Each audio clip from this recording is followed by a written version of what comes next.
Welcome back to another episode of the 1% Life Podcast. I'm your host, Coach JT. This information is for educational and informational purposes only and is solely a self-help tool for your own use. I'm not providing medical, psychological, fitness, or nutrition therapy. You should not use this information to diagnose or treat any health problem or illness without consulting your own medical practitioner. As always, results of any kind will vary based on each person's unique circumstances, capacity, and work ethic.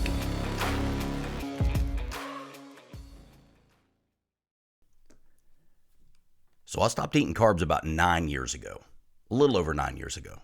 And when I say stopped eating carbs, I mean on a day-to-day basis. It doesn't mean that I haven't had any carbs in 9 years. It means that on a day-to-day basis, I don't eat any. And sometimes I'll go months without having any. And the real reason that I did it initially was to fix a bunch of health problems and to cut a bunch of body fat, like 75 pounds-ish that I had put on. And prior to that, I was eating probably 50 to 60% of my total caloric intake as simple and complex carbs. But if we fast forward to right now, and I'm not trying to lose any more body fat, I'm not trying to heal anything, I'm not trying to come off any medications, why do I still avoid them? What's the real reason that I didn't add carbs back? People ask me all the time, well, can't you lose weight or maintain your fat loss without eliminating carbohydrates or without cutting carbs down really low? Of course you can. But I can also do drugs, I can smoke, I can drink alcohol, I can eat sugar, I can do all kinds of stuff. If all I care about is fat loss or weight loss or looking a certain way, you can absolutely do it. Everybody always thinks that looking good, like being fit and muscular, they see a fit, muscular guy or girl and they just think super healthy. But if that was the case, then bodybuilders would be the pinnacle, right? Because they look good on the outside doesn't mean that they're healthy on the inside. So there's two big reasons that I never added them back. Inflammation and poison. My health. So I consult with a lot of people on a day-to-day basis, and there are two major things that 99.999% of these people have in common. Number one, everybody wants to lose body fat and look good. Number two, everybody has some type of inflammatory issue they want to fix. So let me explain what I mean when I say inflammation. There's two types of inflammation that are generally talked about. We're talking about acute and chronic. Acute inflammation, think about that as sudden inflammation, like tissue damage from trauma, sprained ankle, jammed finger, cut, bump on the head, whatever. That's good inflammation. And then there's chronic, right? That's gradual inflammation. That's self-induced inflammation. It's inflammation that you created by choices that you made, not accidents, over a long period of time. That's bad inflammation. That's what we're talking about. So to kind of bounce off that, let's do a little self-eval together. So I made a list of what I consider to be some of the very most common inflammatory issues that I come across when I contact people on a day-to-day basis. How many of these things do you have? How many of these things ring true to a spouse, a family member, your parents, your coworkers, people that you know at church, whatever? So let's start with one of the most common ones, GI issues. We're talking about bloating when you eat, constipation, diarrhea, acid reflux, Crohn's, diverticulitis. And then you move into things like type 2 diabetes, insulin resistance. Do you get bumps, bruises, and cuts and you heal really slow? Obesity, chronic fatigue, body aches and pains that you can't explain, insomnia, depression, anxiety, mood disorders, GERD, gout, fibromyalgia, frequent headaches, hormone imbalance, frequent infections, sick all the time, 2 or 3 times a year you get sick. You have autoimmune disorders, arthritis, lupus, joint pain, fatty liver, elevated A1C when you get your blood work done, connective tissue disease, psoriasis, dermatitis. And then you got big things. We're talking about stroke and chronic respiratory disease, heart disease, cancer, type 3 diabetes, Alzheimer's and dementia. And the crazy thing is, guys, this is a pretty short list. This is just off the cuff. We could keep going and going, but how many of those things are normal in society? How many of those things do people you know have, or do you have, or do you take medications for? Do your parents take medications for? It's all over the place. 70 to 80% of all Americans have at least one chronic inflammatory condition. I think it's probably much higher than that, though. And you have 50 to 60% that have 3 or more, 15 to 20% that have 5 or more. You got 25 to 35% that have arthritis and joint disease, 40% that have digestive disorders. 95% of all diabetes is type 2 diabetes, which is self-induced 100% and 100% reversible. That's 35% of everyone is a diabetic or a pre-diabetic, inflammatory issue, sugar and carbohydrates, self-induced, reversible. It's all chronic inflammation, and it all leads to death from, quote, natural causes, right? It's all things that start really slow and small, and you do it gradually over years, so people ignore it. It's like no big deal. Let me give you an example. The extra 50 to 100 pounds of body fat that you have on your body, how long did it take you to put on? 10 years? 15 years? 20 years? 30 years? It was gradual, so it's no big deal. You may not like it, but you didn't flip out over it when you got up this morning. What if you would have been 50 to 100 pounds lighter yesterday, and when you woke up this morning, you gained it all at once? What would that have been like? You would have flipped out. You'd go to the ER. You would have called everybody. You would have been having a panic attack. You wouldn't be over it. You'd do whatever you could do to fix it. But because you put it on gradually and it's normal and everybody else is doing it, it's not that big a deal. It's the same big deal. 50 pounds is still 50 pounds. It's still just as damaging. It's still just as harmful. It's still just as inflammatory. It's still going to kill you. It doesn't matter if you took 10 years to get here. You're there. The WHO says that inflammation is the most significant cause of death in the world, hands down. Quote, literally the greatest threat to human health.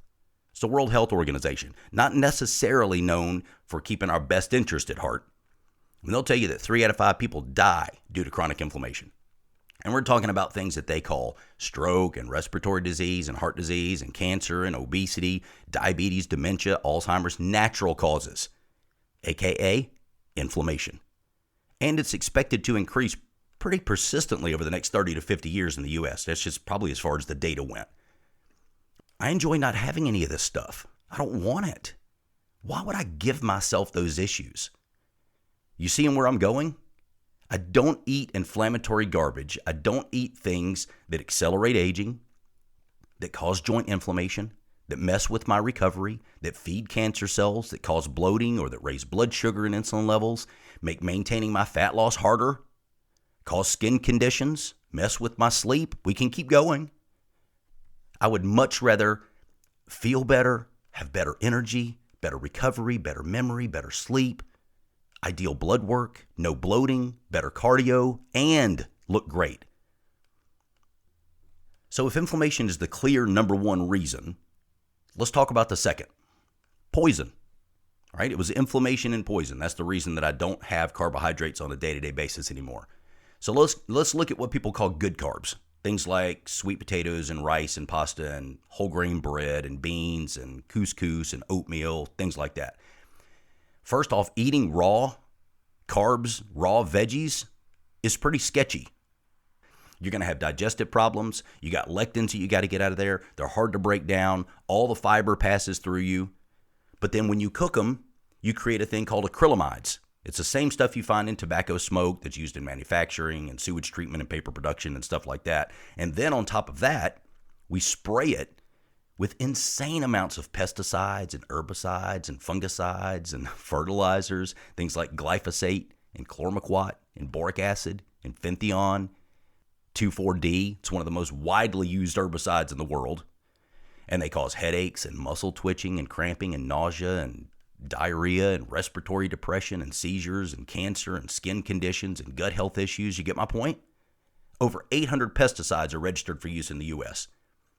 We use, somewhere between 85 and 100 that are banned all over the world except the United States. We use it on everything we grow.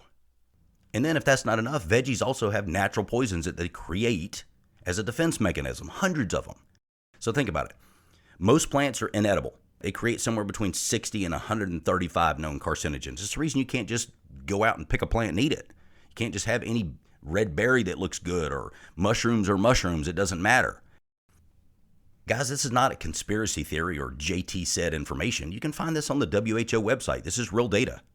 Right? The WHO says, quote, natural toxins can cause a variety of adverse health effects and pose a serious health threat to both humans and livestock. That's a quote from their website.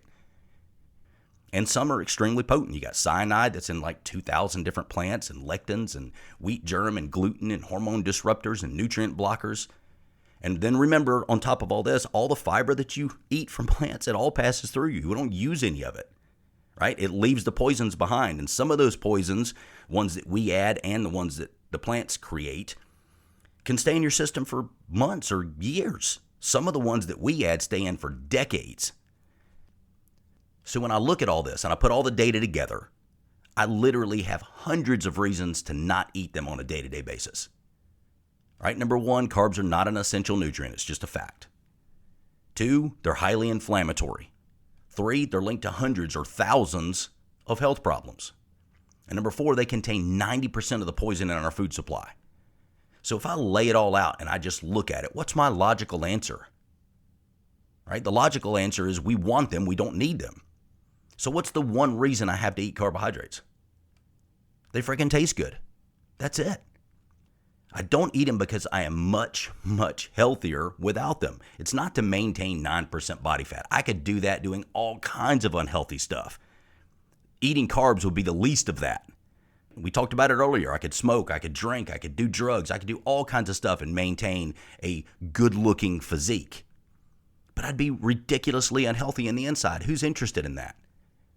So in the end, you have a couple choices. Number 1, ignore it all and just eat whatever you want and throw caution to the wind.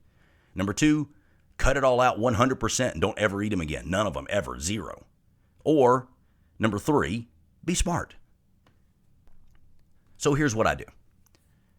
I don't eat carbs like bread, rice, pasta, beans, oatmeal. Hardly ever. I don't eat canned foods. I don't eat boxed foods. I don't eat processed foods. I don't eat fast food. I rarely eat food from a restaurant. But I do eat some veggies and some fruits. And when I do, I buy them organic. So here's my advice. Buy whatever carbs and veggies you decide to eat organically. Avoid all processed junk. Stick to single ingredient whole organic foods. And eliminate sweets, real and artificial. I don't believe that you should only eat meat and fat for the rest of your life, but I do believe it should be 90% of your diet. So here's some tips on how to do that. Number 1, shop local if you can. Go to farmers markets. Find co-ops. Find local stores that carry locally produced foods. There's 3 or 4 around where I live, and there's farmers markets where I live too. We go to them all the time. Find a local butcher. Number 2, grow or hunt your own. Right? I'm talking about meat, veggies, berries, spices, eggs. I know people that do all of those things, right? Farm their own meat. I got friends that have tons of chickens. They have eggs galore. People that grow berries and spices. People that grow their own veggies. And then the third thing is to shop smart. This is what I do most of the time. Look for organic. Spend the extra money. Budget a little bit more for quality food. It's worth it. Cut other expenses if you have to that are harmful. Alcohol, fast food, snacks, junk you don't need anyway, and use that to buy organic food. Or shop with friends and family. Get them all together and all go to Sam's and buy in bulk. Right? I know a lot of people that do that too. I go in with somebody and buy like a whole cow, for instance, and they get half, I get half, and we get a cheaper rate, and I've got meat for the year. Remember what the goal is, guys. The goal is to look and feel good, not just look good. So many people focus on the outer appearance and ignore how they feel internally. You want to be healthy. You want to avoid early death.